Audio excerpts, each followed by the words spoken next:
Hello, everyone, and welcome to a very special episode here on Tales from the Wandering Scribe. I am your host, Gabriel Garcia, otherwise known as the Wandering Quill and the Wandering Scribe. And today is a very, very special interview. I'm not interviewing one, but two guests here on the channel. After bonding over the fact that they were both raised in Florida by a Cuban mother and a racist father, this amazing writing team went on to co-write a variety of projects for films, television, and video games. They were also selected to participate in the inaugural DC Comics Writers Program taught by Batman comics writer Scott Snyder. Their first comic, Deadshot Mercy, was published in 2017. They also contributed to Marvel's Voices, Comunidades, I probably butchered that, I apologize, which spotlights Latinx heroes and creators in the Marvel Comics universe. And in this special interview, we will be discussing nuclear power. Now, if you remember seeing this, I showcased this in an episode not too long ago of upcoming books and comics that I'll be reviewing here on the channel. So, without further ado, let's give a huge round of applause and a big grand old welcome to our two guests, Erica Harrell and Desirée Proctor. Thank you guys so much for coming on the show. Thanks for having us. Thanks for having us. No problem, no problem. So, before we dive into nuclear power, is there anything else you would like to add about yourselves? Anything at all? In addition to being comic book writers, we've also written in video games and TV and features, and but we really love the comics medium because we love collaborating with artists. Yeah, nice. I don't know this because we're from Florida. All right. So I guess let's dive into the first question for you guys. So, Erica and Desiree. So, looking at your creative juices at work from the comics you've written, the video games you've been a part of, where did that all begin? Where did that aha moment stem from?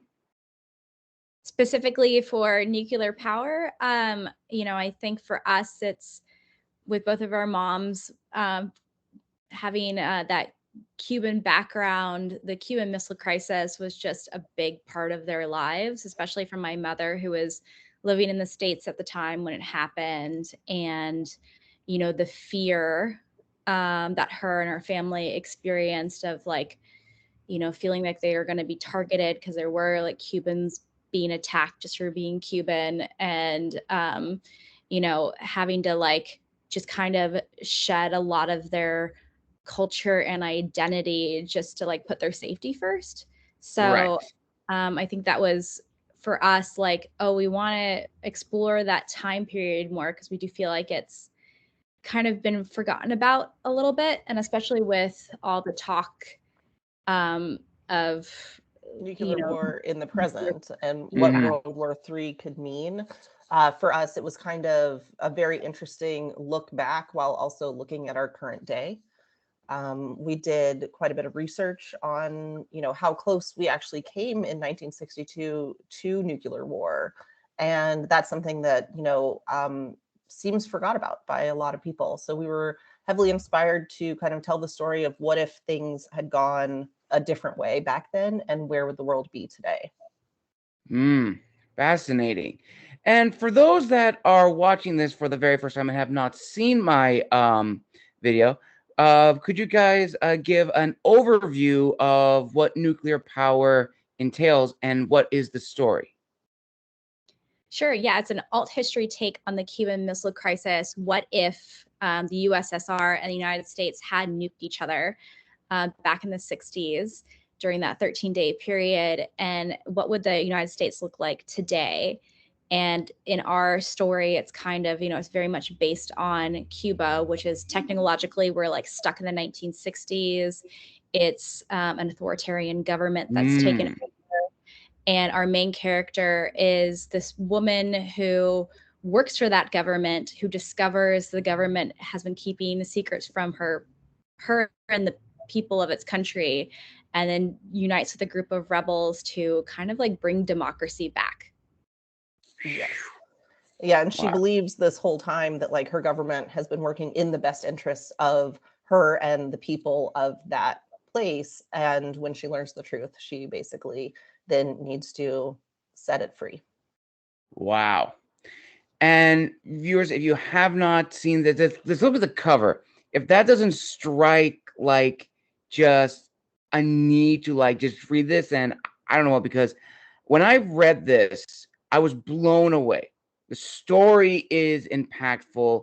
I mean, just look at the artwork. Look at the artwork of this. It's simply stunning. It is probably the most original story that I have ever read, and the selling point of where I got this in Anacon, for those that remember that video, the selling point that I got for this comic, this graphic novel, Nuclear Power, was X-Men meets the Patriot. That's all I needed to know. That's absolutely all I needed to know, and I was sold. And it sort of like hit a desire for me that I really want to see in a graphic novel, and it satisfied it. So for you guys, Erica and Desiree, when you guys were crafting the idea of nuclear power, what was the initial desire you wanted to satisfy for your readers and fans? I think first and foremost, as writers, we wanted to satisfy something that we wanted to read. And it was like making this for ourselves as a story that was very personal to us and something that we hadn't seen. So, and that's not to say we wanted to discount the audience, but I think like in writing it, we were trying to build a world where it was like, what if this happens? And then Desiree would build them out, like, what if this happens? And like, what if this happens? And it was like, it was trying to find things that excited us, that interested us, characters that we thought were important, and like, what would they do? We also just love, history and genre. And so being able to kind of blend those things sort of helped us get to the story. When we were sharing the pages and our writing with Fanbase Press, who's our publisher, it was wonderful to see them get excited too. And you mentioned the artwork a few moments ago to speak about our artist. Her name is Lynn Yoshii. She's a Japanese-American artist who did the DC Comics artist program. Oh, okay. And Lynn is absolutely wonderful.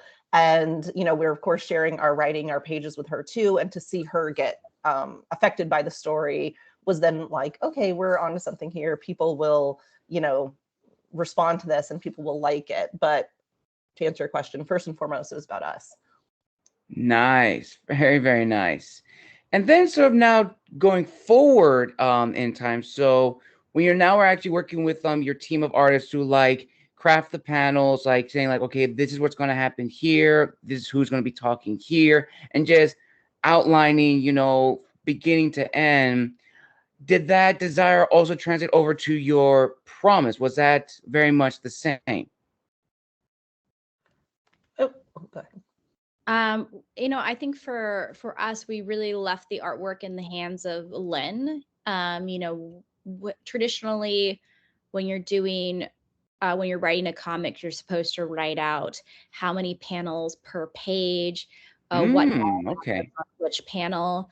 But with Lynn, she preferred to decide, how many panels and what dialogue went on which panel. And we actually prefer that too, because she is the artist, that is her skill, and she's so talented. So we're like, let her talent shine. And so we kind of actually more wrote the script like it was a play with the dialogue, okay, descriptions. And if there was something specific, because there are some locations in the graphic novel that are based on real places, we would include like images, like photographs of what that location was. So she had a reference material, but we really left it to her to decide. And she came up with the look that is so brilliant. She was looking at she was inspired by a lot of the propaganda artwork of the period, and particularly like the communist propaganda.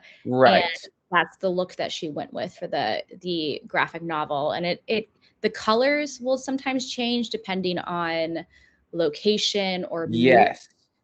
But for the most part, it is just like just one monochromatic, like one color throughout. Fascinating. And I did notice that too, that the color in the graphic novel like changed depending on like the scenery, who's usually in the panels, and that ties into storytelling because color does have like a meaning, like there's like some form of like emotion tied to it. And I don't want to spoil any more about that, viewers. You would definitely have to buy Nuclear Power yourself, but still be on the lookout for my overall review. And speaking of reviews, so when you guys finished creating Nuclear Power and sent it out with fan-based press, what was the initial feedback like? Was it positive? Was it negative? Was it mixed? And is there one review that stands out? I'd say it was overall very positive, and a review that stood out to me was it was a group of women who were sent the comic, and they have a podcast, and they initially, when they saw the cover art, were like, oh, I don't know if this is for us. It's, you know, very military. It seems very militant. Right. Like the imagery of the cover is very like more like masculine leaning. Mm-hmm. And they read the story and they got to this one scene where our main character Claudia has to like stand up and make a presentation in front of like the Joint Chiefs of Staff, who were kind of the authoritarian figures that are running this new government.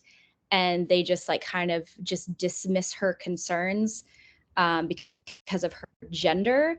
The women that were reviewing, they're like, that was what hooked me. They're like, oh, we get this now. We get what this is, and we can relate to this. So it was very interesting to me to see like what people expect the graphic novel to be just based on the artwork. And then when they start reading it, they immediately found a way to like connect the material. Yes. And typically in what Desiree and I do for our day jobs is like we work in comedies. So it's also really fun for us to share this book with people who know us as comedy writers. I think it opens their eyes to, you know, what else we can do as, you know, people who work in genre or people who work in a more dramatic form.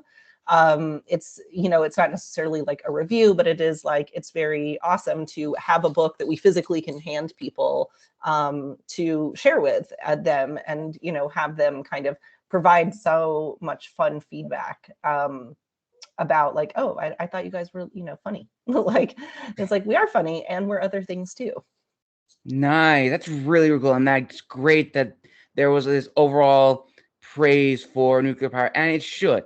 Nuclear Power is an amazing graphic novel, and it deserves all the success. You, the artist, everyone part of this should celebrate this success. And looking back on it, do you feel that your promise and desire when creating this has been validated by the overwhelming positive reviews? I think so. I mean, it was really nice to win the Independent Publishers Award as well as the Latino Book Awards for graphic novel. That was really an exciting moment for us because, you know, it was just that little extra. We got to add a sticker to the front of our books, which is the best part. We love stickers. We love stickers. Nice. Very nice.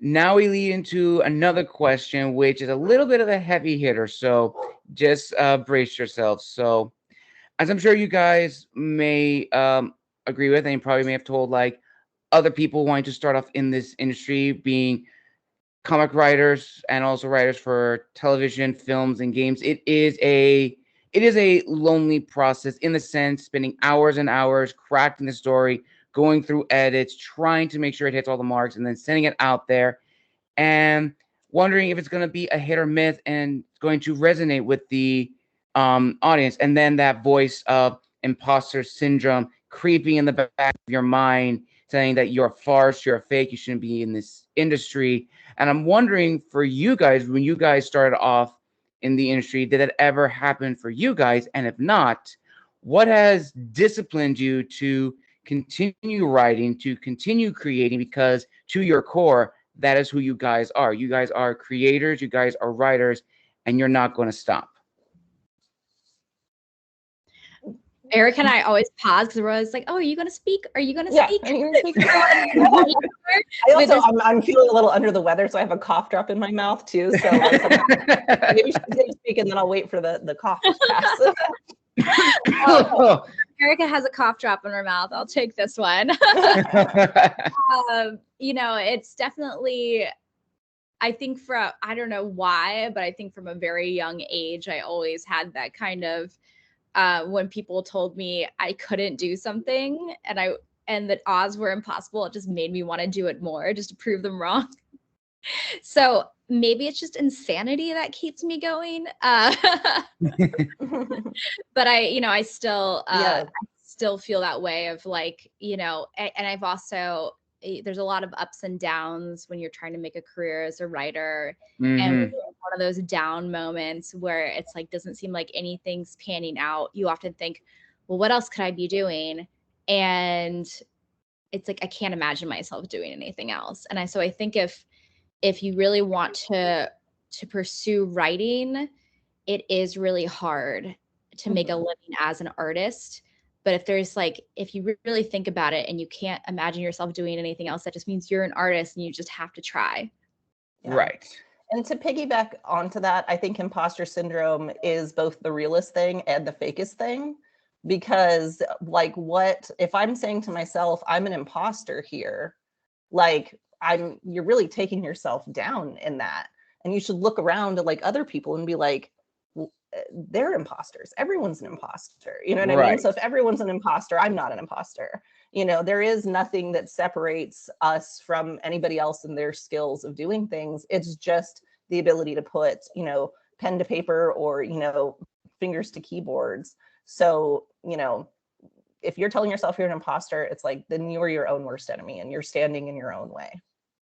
I saw this interview with Jennifer Coolidge recently where she talked about when she was in college and having like that imposter syndrome, that sense of like low self-esteem that she wasn't good enough to make it. And so then she started going out and intentionally watching bad movies, bad plays, bad anything to just be like, oh, well, I can do it better than that.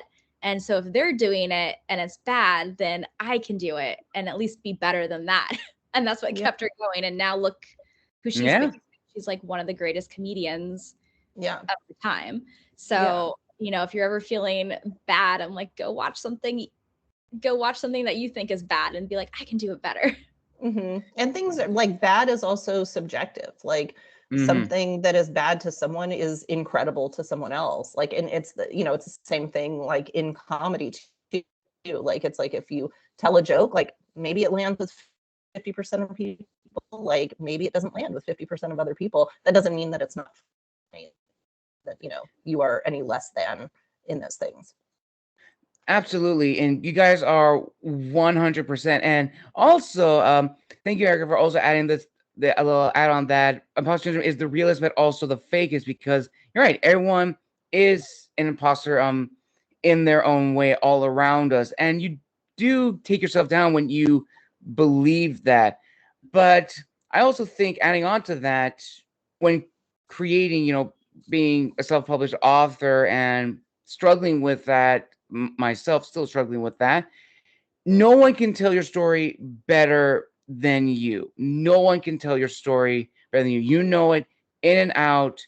And as long as you commit yourself to your passion, to your project, no matter what, more so beyond being motivated, but disciplining yourself, like, I'm going to write, doesn't matter how long I write, it's like 10 minutes, 30 minutes, an hour. As long as I'm consistent, I'm going to do great. And I definitely think that is what helps, I think, break the mold of imposter syndrome. It's always going to come in every now and then, but if you don't give it power over you, you're definitely going to be fine.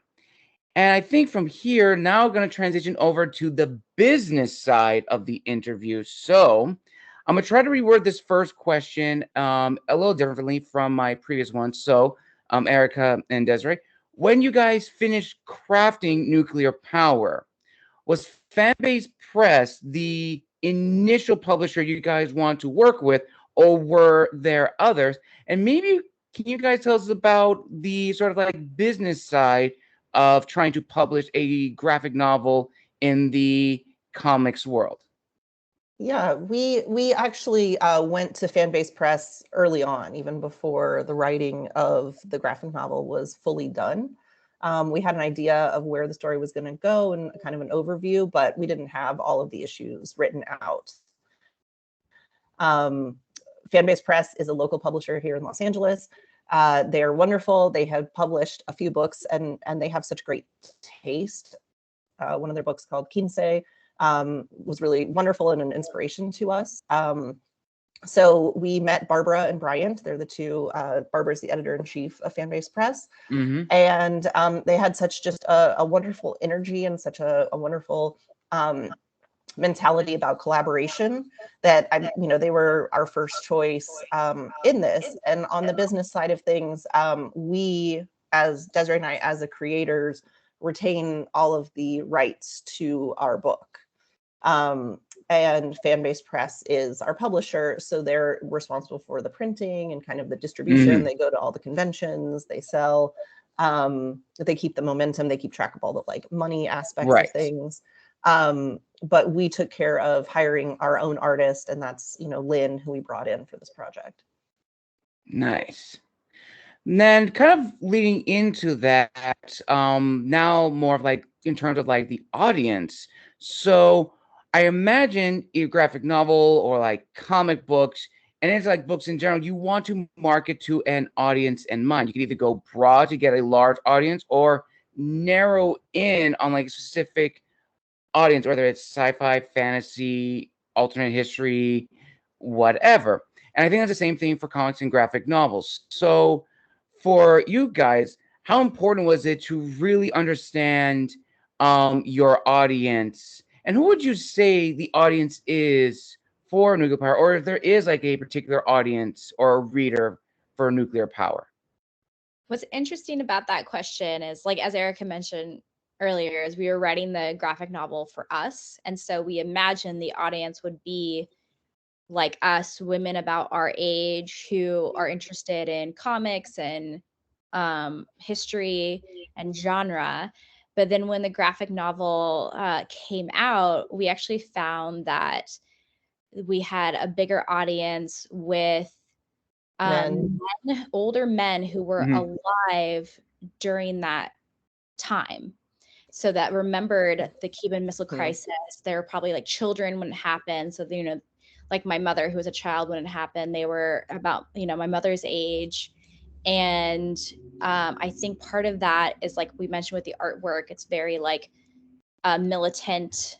And so I think that naturally draws a more masculine crowd. And then I feel like something that we didn't really realize or appreciate at the time is how much of that audience is like overlooked, And so it was something that was speaking to people in their 60s and older.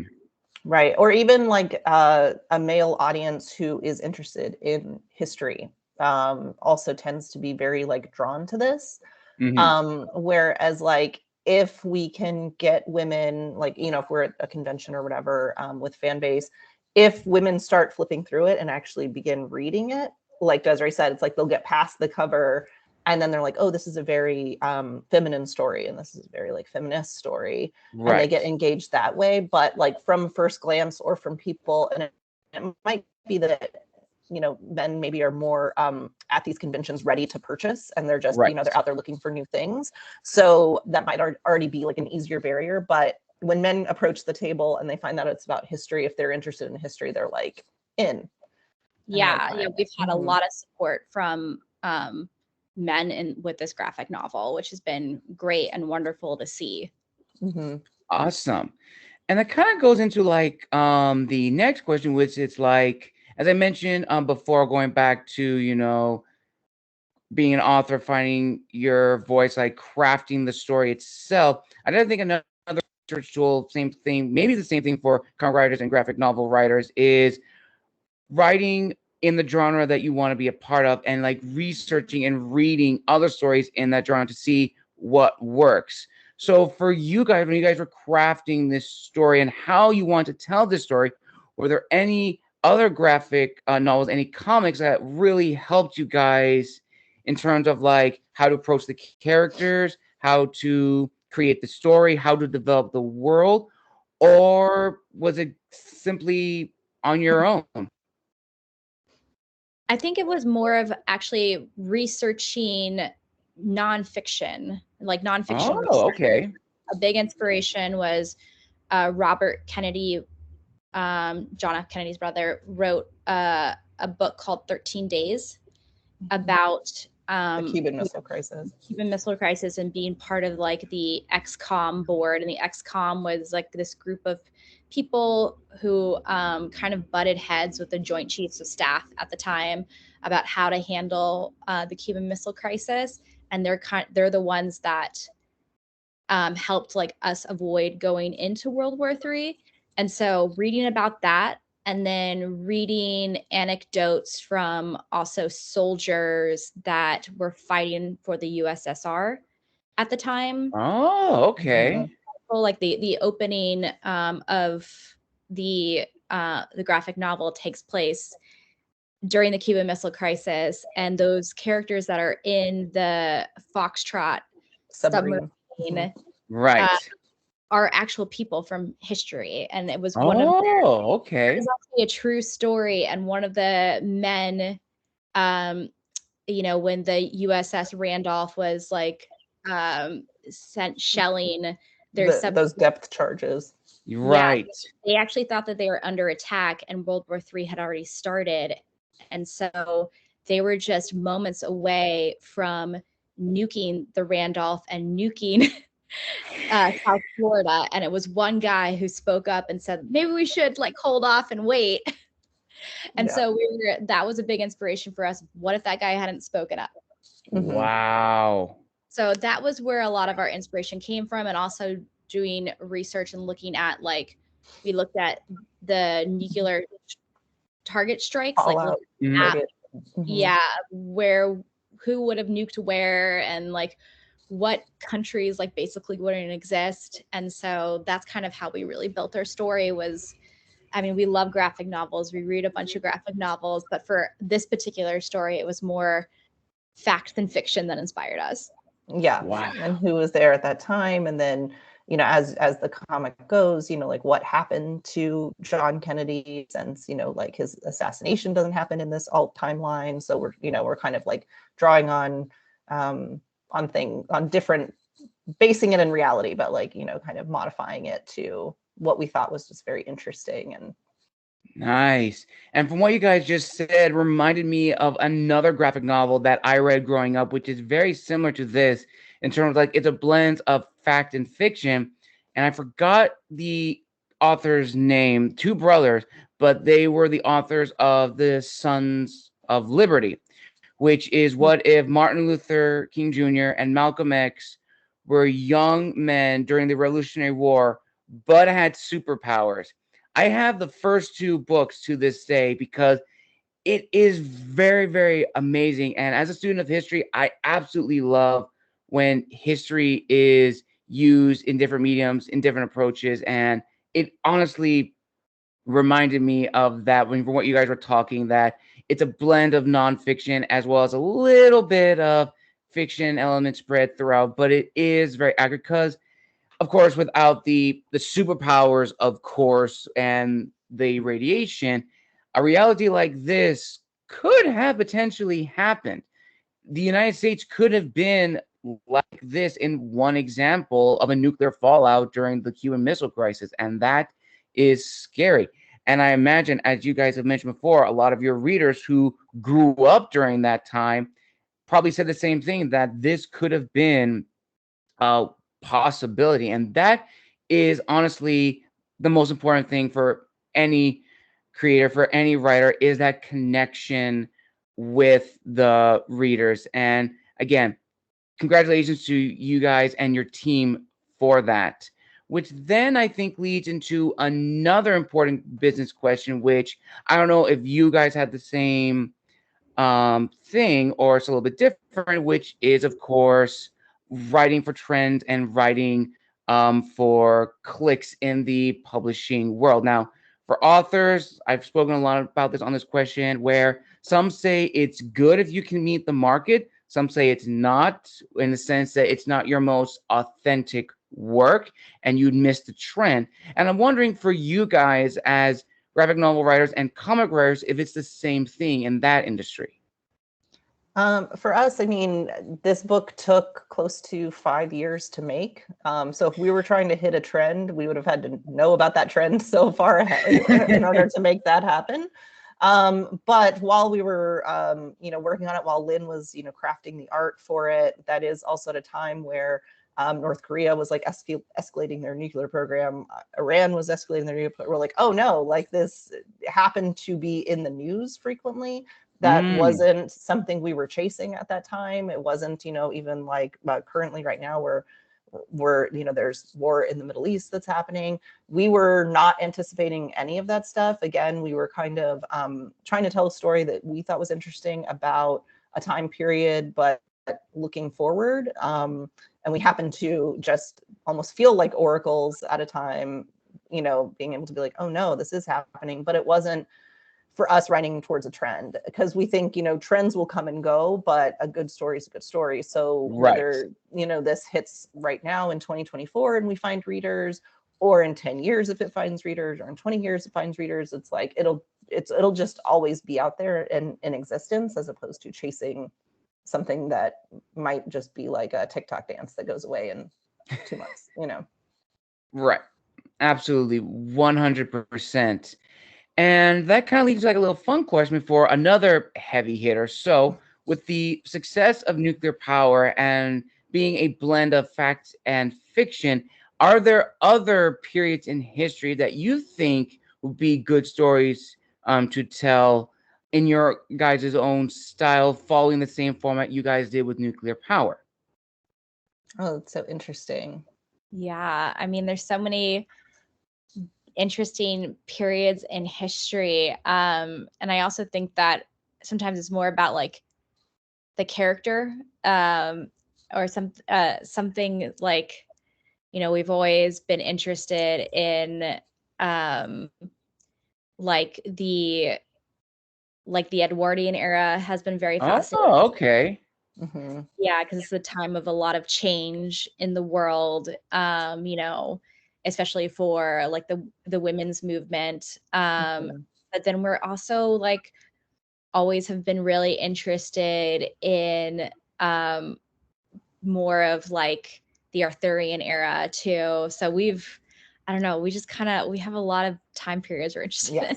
And I'm getting ready to leave on a trip for Peru in the next week.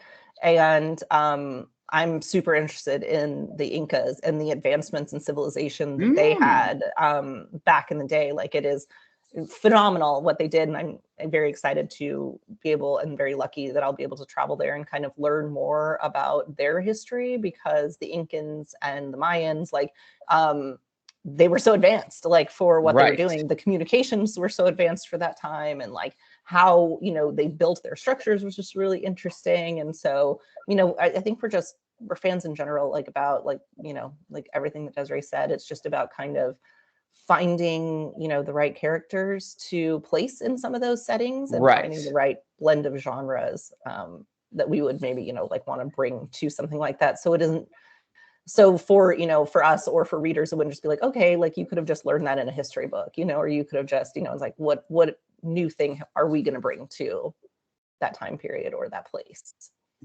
Definitely. Well, I will definitely say this. As an author, always looking for inspiration, nuclear power has definitely inspired me to take up an old story I did, which is called The Children of Liberty, or The Children of M. Not related to Marvel. I know Marvel has their own House of M, not the same, but it's also my own take on the Sons of Liberty, which is children with powers during the American Revolution. And you have your own Charles Xavier that I created, my own Magneto, who is Dracula, who is trying to start a war with humanity. And honestly, reading Nuclear Power has just inspired me to take up that story. In a long list of stories I have planned to write, I will get to it. And I guess this sort of leads into now to another heavy hitter, which I'm very intrigued to hear your guys' thoughts on it. So I'll lay some context for this before I get to the question. So a year ago, I interviewed a guest on the channel. Name was Natalie Wright, who is author of Season of the Dragon. I met her at LA Festival of Books. And when we were discussing her book, I learned that that was her seventh book. Initially, I thought that was her debut novel, but that wasn't the case. And then she dropped a pearl of wisdom, which has stuck with me since then. And I always love asking people this question, which is the biggest lie an author can believe is that their debut novel is going to be the start of their legacy. Now, I've made exceptions to that rule. I've had an author a month ago named Andy Peliquin, whose debut novel launched incredibly. Awards allowed him to make more series, and he's able to live off of his royalties. But on the offside, you have a steady rise, a fall, a little rise again, and then flatline. And that, of course, comes back, as you said again, that sense of imposter syndrome and whether or not should be in the industry, which I think also ties into what were your goals when creating your story. So for you guys, Erica and Desiree, what are your thoughts on this idea that there is no guarantee that your debut novel, comic, graphic novel is going to be the start of your legacy, but it should not deter you from writing if writing is indeed your passion? Yeah, I believe there's no guarantees in life in general. Like, it's not just about, writing. I think that is just, if you want to put something out there, you can put something out there. You can then say like, great, we completed that story. Like, let's move on. If it finds an audience, great. If it doesn't find an audience, that's fine too. It can't really like kind of stop your next creation or your next generation of ideas. Right. I know in our day jobs, working, like we've, when we got one of our first jobs working together on a TV show, we were like, we have made it. We will never have to look for work again. And we will never have to suffer. And it's like, no, that's just simply not true. Like in every, career, it's kind of like there's peaks and there's valleys. And like, sometimes it's Right. like you've been on like a great running streak. And then sometimes it's like, you're going to just like have a valley for a little bit, but that doesn't mean that what are you going to do? You're going to stop and like cry in bed all day. Like that's just not an option. It hasn't really ever been an option for us. It's like, we have to work, we have to do things. And it's the same with creating a book. We, as creators, like we have a few ideas for what our next comic would be. Like we're trying to, strategically plan what our next steps are in terms of writing a follow-up book. But the success or failure of Nuclear Power was never going to dictate that. All right. Nice. And I also think another thing that is important to note is, what are your long-term goals when creating your project? Are you trying to create your project in a sense for profit that you want to live off of it? Or are you trying to create a product or a book or whatever in the sense that, oh, I created it? Because those are two very different goals, what I think are very important for anyone going into, self-publishing, wanting to be a writer for either video games or TV shows, or even like a graphic novel or a comic writer. It's important what is your long-term goals. And I think when you understand what your goals are, I think you will be successful and have a clear idea. Because I think that is probably the very first thing. What are your goals with this? And if you understand that, you will be successful. And I definitely think also a good support system is also imperative for anyone being a creator. Because as said before, being a creator, being a writer is a lonely business. You guys are working together, creating long hours, not knowing if it's going to be approved or not approved, and always wondering and maybe thinking, should this be the one thing I should submit? Can I write something different? So for you guys, Erica and Desiree, who have been your biggest supporters on your journeys up to this point in your guys' lives? I mean, I think we've had lots of different support from different people. Fortunately, we've got good friends, and There's been mentors that we've had that we've met in the business, and Barbara and Bryant have also been very supportive, and we're very grateful to have them as our publishers. So, you know, it's, you can't do anything in life without support. You know, nobody Right. does it alone, writing And or whatever it is. Yeah.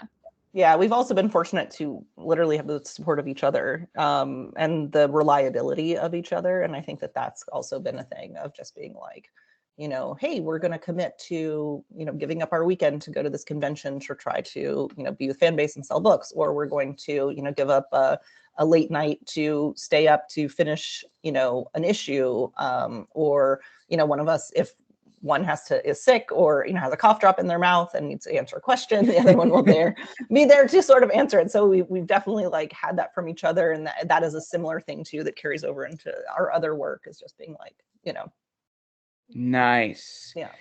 And sort of now another question, which I'm really interested to hear your guys' thoughts on, is a sense of like validation. I've talked to a lot of people of if they've ever been validated by their peers in the industry, either like I've interviewed historians who have had sense of validation. I've interviewed indie authors, voiceover artists, and the answers are very different. And I ask this question because to go into any industry, any field with all the knowledge that you have learned is one thing. And then to be recognized by a peer in that industry, someone you respect and admire, and they see your work and they give credit where credit is due, is another thing entirely.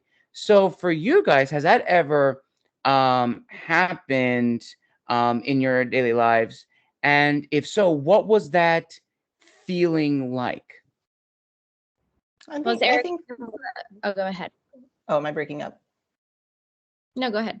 Oh, no, I was going to say, of course, that feeling, it feels great to be validated by your peers. And, you know, we have had that happen. We've had other writers and artists like within the comic book industry respond well to nuclear power. And, you know, we've had like friends, of course, family members, like all of that stuff. And the feeling is always really good. It's always, you know, it's like sometimes it's a bit humbling too. And you're also like, you're very grateful for the people who took the time to sit down and read your work. Nice. Very, very nice. Desiree, was there anything else you would like to add to that comment? Oh no, Erica got it. Awesome. And sort of like the last question before the final question. So looking back at your guys' lives with all the projects you've been a part of, have you ever thought to yourself in your own private moments how different your lives would be if you were not writers, either for comics, video games, films, TV shows, at all? Like you guys were not creators. Every time I look at my bank account, I think, why am I a writer? Oh, that's a good one. I needed that laugh. Yeah. Oh, but I man. mean, you know, in a more serious note, it is a very fulfilling career. It's very wonderful to create. It's very wonderful to collaborate with other people. Yeah, you're not in it for the money, especially in the comics industry. Yeah. There's a reason that starving artist exists. Nice. Awesome.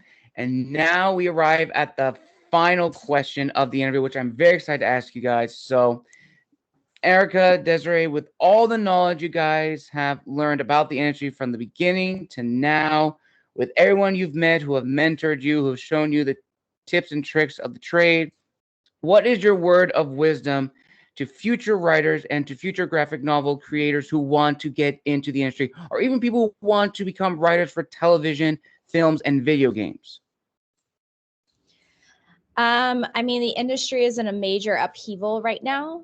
And, you know, I don't know what it's going to look like in even 10 years. So it is a very difficult time to enter this industry. And so my word of advice would be like, now is the time to go a more non-traditional route.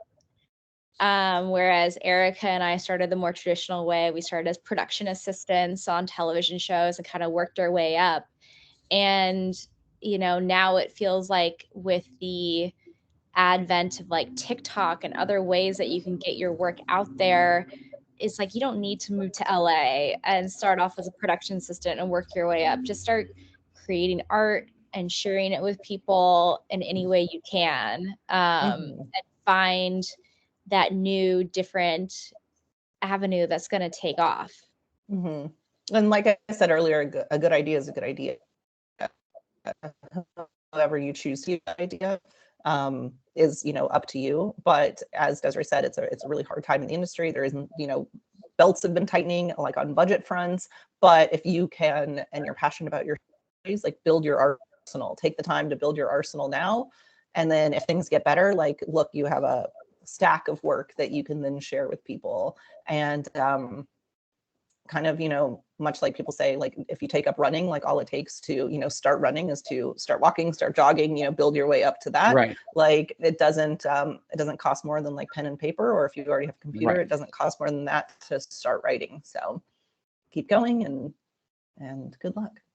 Nice. Another thing also to add to that, and going back to like one of the other questions said about, your legacy or the start of your legacy, I definitely think another thing important is never let, or how to remember saying it, grit also trumps talent. I would also add to that. And for those who have heard this phrase, I learned it from a fellow author who I had on the show recently, who said that it doesn't matter if you have like the best approach, you have the best anything, grit will always trump talent, because grit will create talent. If you're consistent, if you work hard, no matter what you do, you will always be able to improve your talent. And then going back to the last question about legacy, even if it may take you, so many projects to where your 10th or your 20th one is people will probably know you the most for. You can then tell them, hey, if you like this, you should check out my other ones to see my growth. Because that, at the end of the day, and this goes back to an old guest I had, the very first guest I had on my show, who said, when it comes to writers, creators, the only legacy we should have are the words that we leave behind, because eventually we'll be gone. And what will be left? Our words, our stories. That is the true legacy. Not what we've had in the present, not what we've had when we were around, but it's the stories that we leave behind. That is our legacy, our contribution to the next generation, because words will inspire people. It will inspire the next generation of authors. And ultimately, that is the end goal. At least that's what I believe, to inspire the next generation of creators. And that's it. That's pretty much the end goal, in my opinion. Yeah, I agree with that. Nice. Yeah. And listeners, we finally arrive at this amazing special interview. I want to give a huge thank you to my guests, Erica and Desiree, for coming on the show and telling us all about nuclear power. Be on lookout for when my overall review of this book drops. I'm going to tie it to this video at the end, and this to that. So, Erica, Desiree, thank you so much for coming on the show. Thank you guys so very much. And before we officially end, where can people find and engage you on social media, purchase Nuclear Power and your other works? And are there any conventions that we should be aware of that you guys will maybe be a part of, or doing some signings, or anywhere in general? Well, you can find the book at nuclearpowercomic.com. It's through the publisher Fanbase Press. You could Google either of those and you'd be able to find the work. And we do not have our rest of the year signing schedule yet. Desiree and I may be speaking this fall at the Austin Film Festival, but Nice. I don't know if we have any other signings. Yeah, we might be at San Diego Comic-Con, but we'll see soon. Yeah. All right. Oh, and one last thing. Where can people find and engage you on social media if they want to reach out? I'm actually not on X or Twitter at all anymore, and so I'm limiting my social media. It's very private, unfortunately. Yeah, okay, that's fair. That's fair. The Fanbase Press Instagram is probably like the best place. Yeah, we both keep our social media on private. Yeah. Okay, that's respect. I respect that. All right, I will link Fanbase Press's Instagram, as well as the link to Nuclear Power Comics down below in the description of this video.